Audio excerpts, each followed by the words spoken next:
Hey everyone, it's Richard Metal Fan here, bringing you guys an old school album review. And today we're going to be looking into this album's 35th anniversary, and it's from, well, one of my favorite classic heavy metal bands of all time.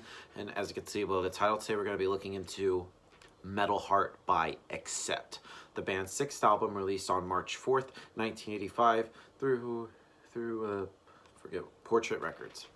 Yeah, Accept doesn't really need much of an introduction. Heavy metal band hailing all the way from Germany. They've been around since, I believe, formed in the early 70s. And I really love Accept. I mean, I really like their more modern stuff, but they can't go wrong with the classics. This album, I believe, is the follow-up to their previous album, and probably, in my opinion, probably my favorite album of theirs. There's Balls to the Wall. Oh, and to think to follow up with that album is pretty tough, but yeah. Yeah, but this album, I honestly think is just another classic in Accept's catalog. It was just like everything that I believe Accept has done is just pretty good. But yeah, just like, of course, like the great Udo Dirk Schneider, in my opinion, is a great solid vocalist. He just comes up with some really great, just like the way he sings is just really good. And just the guitar work on general is great. Wolf Hoffman and Jörg Fischer's guitar playing is just really great. Just the riffing and just like even the leads that Wolf does is great. And the bass wise, Peter Baltz's bass you could definitely hear it pretty much cuts through in the mix. And drumming wise, Stefan Kaufmann's drumming is just superb. So yeah, without further ado, let's dive into this album track by track.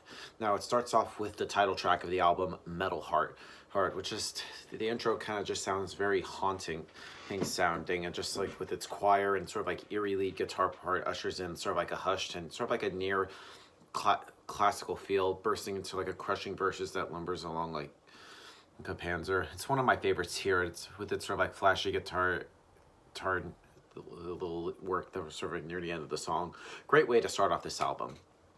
Next song on here is Midnight Mover, which shows sort of like the more kind of like commercial side of the band, as with its sort of like well-arranged verses and just a very fantastic chorus. And despite the often goofy lyrics that Accept has, and they actually attempted to be more intellectual on this album in spots, and this is actually has some really great lines like "You better use your brain," "Ooh, you are forever free," to make it sort of the point of like non-conformity.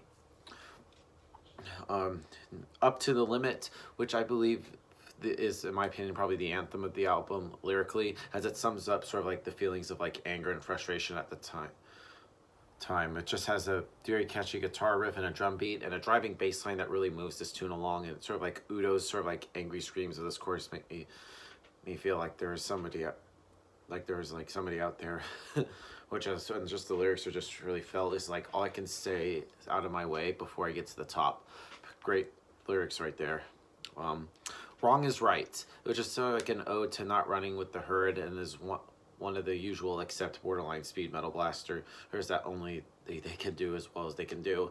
And it's sort of like a great chorus, and how I kind of not like it when somebody bellows, "I never believe all the crap they say." Next on the album is called Screaming for a Love Bite, which got a lot of like radio airplay back then, from what I've heard, and is a very catchy tune. Great solo from Wolf Hoffman, and blending sort of like tasty pinch harmonic next with soulful bending, vibrato, and harmonies right there. And it pretty much has the one, in my opinion, probably the best chorus of the album too. Too High to Get It Right, which is sort of like a lead-in foot stomper with gang vocals that would scare most anybody. Not one of the stronger tunes here, but good nonetheless. And the verses are excellent, and sort of like condemning people for having them sort of like allowing themselves to be swindled by others due to their naivety and never learning from it. Dogs on Leads, which is one of the more experimental tunes on here. It features clean guitars playing a simple and ominous riff over a sort of like a pulsing bass part, and Udo sort of like nearly whispering the vocals until the chorus takes it into the metal but hard. Next song in here is Teaching Us to Survive, which is another fairly experimental tune. Features almost kind of like a jazz kind of like interlude with sort of like finger snaps to throw a curveball into like the proceedings. It's good but not great. Anyway, moving on to Living for Tonight, which is just a straight up old school metal with just no frills, with just some pounding quarter note bass and simple slashing riffs, as well as a typical party kind of like violence oriented riffs. Again, good but not great.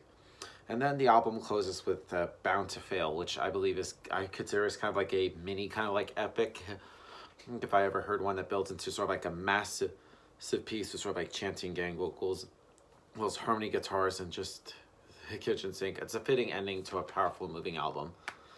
And this, now overall, Metalheart by Accept is a pretty good album. I actually think, but I think it's, I just feel like Balls to Wall could have been a little bit better, but I think this is pretty much a runner-up from one of my favorite Accept albums.